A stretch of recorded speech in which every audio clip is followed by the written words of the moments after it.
Ano pong masasabi ninyo sa inyong palayan ngayon? Gamit po ang inyong pangmalupitang organic. Ay, ang ganda talaga. Mahaba ang stand ng yung palay niya. Okay. At saka wala talaga itong chemical na ginagamit ko kasi nagtiwala ako sa organic fertilizer mula noon pa talaga. Opo, ano pong fertilizer yun, ma'am, na sinasabi ninyo? Pwede po bang makita natin? Yung foliar na fall harvest root and leaf fertilizer. Wow, yun po yung pinaka-maintenance ninyo. Yeah. Na kung saan yan na po yung pinaka-insecticide, pesticide, fertilizer, and everything, okay? Yeah. Ano pa po ang iba maliban dyan? Mayroon po kami nilagay sa lupa sa fall harvest microbial inoculant. Ito ang ginagamit ko noon nung pag land prep ko sa 3 beses na preparasyon talaga.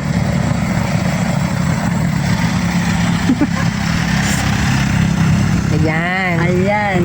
So ayan po, no, nakakatuwa naman yung kanyang palay kasi napakahaba, no, matangkad.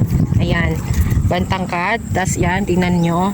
Although may mga kagat-kagat, syempre di naman perfect yung natin dahil sa kuhol at hindi na ito nahulipan. So ayan, ganyan kaganda yung palay niya ni Ma'am Virgincita, na isa po din siya sa mga nagpo-promote nitong nasabing products. Ayan, isa din po siyang farmer at ngayon po ay distributor ng Victory Global. So sa lahat po ng nakakilala sa kanya ay tulad niya, nagtiwala rin po siya sa amin upang sa ganon ay masubukan kung gaano talaga katotoo yung sinabing magandang result ng organic fall harvest. Tama po ba, ma'am? Yes. Ayan. So ano pong masasabi ninyo sa ibang kapwa natin farmers dyan?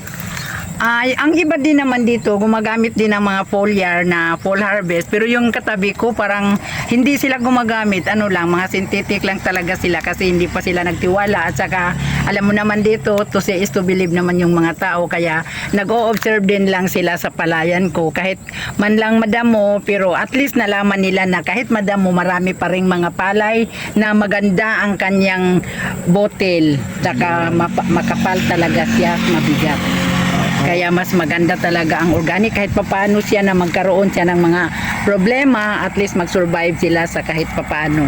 Yan. So napansin ko lang ito, ma'am, oh. Ayan. May mga problema, may tama na yung dahon niya. So pero still hindi natinag yung bunga. Hindi naapektuhan. Okay? So ayan, dahil dyan sa ating organic full harvest, root and leaf fertilizer na kung saan ay mataas yung ating calcium, boron at zinc, at yung ating lupa, ayan, nisprayan ng ating organic full harvest para sa ganon maging available po yung mga nutrients na kailangan ng ating halaman dyan sa lupa.